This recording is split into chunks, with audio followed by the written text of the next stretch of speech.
குமாரே, ரட்சிக்கப்படுவதற்கு நான் என்ன செய்ய வேண்டும் என்று சொல்லி கேட்கிறான். அருமையானவர்களே, அப்படி கேட்கும் பொழுது கர்த்தராகிய இயேசு கிறிஸ்துவை விசுவாசி முதல்ல நம்பணும், முதல்ல நம்பிக்கை வைக்கணும். எதனா தெய்வம், அது எப்படி கன்னிகை வயசுல எப்படி பிறப்பாரு, அப்படி இப்படிலாம் நினைச்சிக்கிட்டு இருந்தா செஞ்செல்லாம் நினைச்ச முடியாது. அது ரட்சிப்பு பெறவே முடியாது. அறகுறையா இந்த காரியங்கள் அறக்குறைய தாண்டுன்னு சொல்லுவாங்க. அப்படிப்பட்ட காரியமே என்ன செய்யக்கூடாது கிடையாது. யாரோ சொன்னதெல்லாம் கேட்கறது கிடையாது. ஒரு சிறுபிள்ளையை போல, ஒரு சிறுபிள்ளை ஒரு தாயின் தகப்பனையும் எப்படி நம்புமோ அதே போல நிச்சயம் நம்பணும். சிறுபிள்ளைதான் சொல்லியிருக்காரு, ஒருவன் சிறுபிள்ளையை போல மாறாவிட்டால் அவன் தேவனுடைய ராஜ்யத்துல பிரவேசிக்க முடியாதுன்னு சொல்லியிருக்காரு. தேவனுடைய ராஜ்யத்துல பிரவேசிக்கணும் நிச்சயம் ரட்சிப்படையணும். அப்போ சிறுபிள்ளையை போல மாறணும், அப்படியே நம்பணும். வேதம் என்ன சொல்கிறதோ, ஆண்டவர் என்ன சொல்கிறாரோ அதை அப்படியே ஏற்று செயல்படணும். அப்படி முதல்ல கர்த்தராகிய இயேசு கிறிஸ்து விசுவாசின்னு சொல்லப்படும்.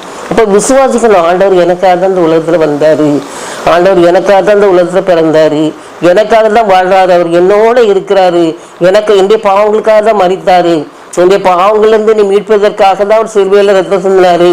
அப்புறம் எல்லா மனுஷரையும் போல இல்லாம அவர் என்ன செய்தார், எனக்காக உயிர் தெழுந்தால் நானும் உயிர் நாள் உயிர் தெழுவேன் அப்படிங்கிற ஒரு நம்பிக்கை, ஒரு விசுவாசம் நமக்கு என்ன செய்யணும். அது முக்கியமான என்ன சொல்லி காரியம் பாருங்க.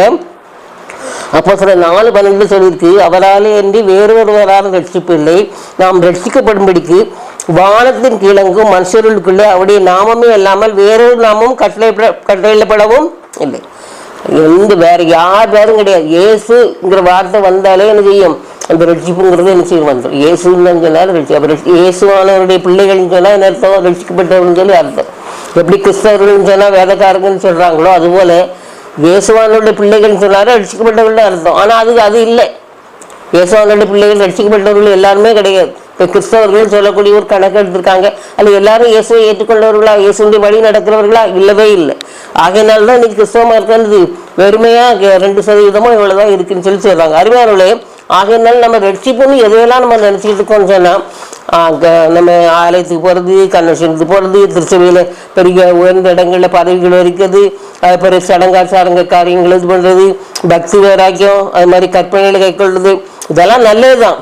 ஆனால் இதெல்லாம் ரட்சிப்பே கிடையாது. இதெல்லாம் ரட்சிப்பே கிடையாது. ஆண்டவர் விரும்புகிற ரட்சிப்பு கிடையாது. தாழ்மை வேணும், பொறுமை வேணும், சகிப்புத்தன்மை வேணும். ஆண்டவர் எப்படி தன்னுடைய கடைசி பரியந்தான் அவர் என்ன செய்வார், சிலுவையின் மரண பரியந்தான் தன்னை தாழ்த்துதான் இருக்கு. அப்படி தாழ்மை நம்மகிட்ட இருக்கா? யாராவது ஒரு வார்த்தை சொன்னால் நமக்கு தாங்கவே முடிய மாட்டேங்குது பாருங்க. அப்போ நம்ம பெற்ற ரட்சிப்புக்கு எந்த விதமான அர்த்தம் இல்லைன்னு அர்த்தம். ஆகையினால உலக பிரகாரமா நம்ம மனுஷத்துல இருக்கும்போது நம்மளால தாங்க முடியாம தான் இருக்கு. ஆனா உடனே ஆண்டவர்கிட்ட நிச்சயம் மன்னிப்பு கட்டணும். ஆண்டவரே, நீர் எவ்வளவு தாழ்மையா இருந்தீர், ஆண்டவரே எவ்வளவு தாழ்மையா இருந்தீன்னு சொல்லி நீங்க யோசித்து பார்த்தீங்கன்னா தெரியும். ஆண்டவரை கடைசி காலங்களில் அவரை எல்லாரும் பேதர் மறுதளிச்சாங்க, எல்லாரும் ஓடி போயிட்டாங்க. யோவான் தவிர மற்ற எல்லாருமே ஓடி போயிட்டாங்க. அது மட்டும் இல்லாமல் போனே மட்டும் இல்லாமல் எல்லாரும் அவங்கவுங்க தொழிலை மீன் பிடிக்கிறதுக்கு போயிட்டாங்க. ஆண்டவர் நேரத்தில் அவர் உயிரோடு இருந்த பிறகு ஒரு நிச்சயம் எல்லா பேரும் நம்ம ஏமாத்திட்டான். அவ்வளோ பேர் நம்ம கூட இருந்து நல்லா சாப்பிட்டவங்க, நல்லா துக்கியாக இருந்தவங்க, எந்த குறைவும் இல்லாமல் நம்ம வச்சுருந்தோம், இப்படி நம்மளை பண்ணிட்டாங்கன்னு சொல்லி ஒரு நிச்சயம் கோவப்படவே இல்லை. இன்னைக்கு நான் அதை வாசிக்கும்போது எனக்கு ரொம்ப கஷ்டமாக இருந்துச்சு. பாருங்க, நினைச்சிருக்காரு மீன் பிடிக்கிற இடத்துக்கே தேடி போயிருக்கார். தேடி போய் நினைச்சிருக்காங்க சழல்ல நினைச்சிருக்காராம், சுடப்பட்ட அந்த இதுகளை வச்சிருக்காரு, மீன்களை வச்சுக்கிட்டு வாங்கன்னு சொல்லி நினைச்சிருக்காங்க. கூப்பிட்டு அவங்களுக்குலாம் நிச்சயம் பசியாக இருப்பாங்கன்னு சொல்லி அவங்களுக்கு நிச்சயம் கொடுத்தாங்க.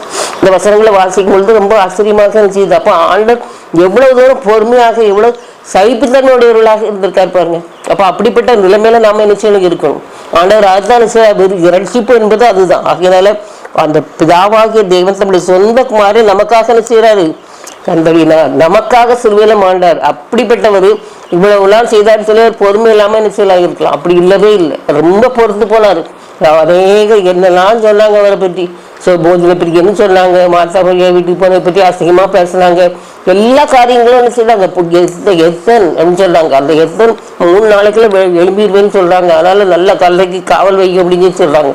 அதனால ஆனபடினாலே நம்ம என்ன செய்யணும், ரட்சிப்பை பெறணும். ஒவ்வொரு கிறிஸ்தவனும் அந்த ரட்சிப்பை நம்ம என்ன செய்யணும், பெறணுங்கிறதுல இந்த கிறிஸ்துவ காலங்களில் நம்ம என்ன செய்யணும், உறுதியாக இருக்கணும். அதுதான் முக்கியமான ஒரு விஷயம்.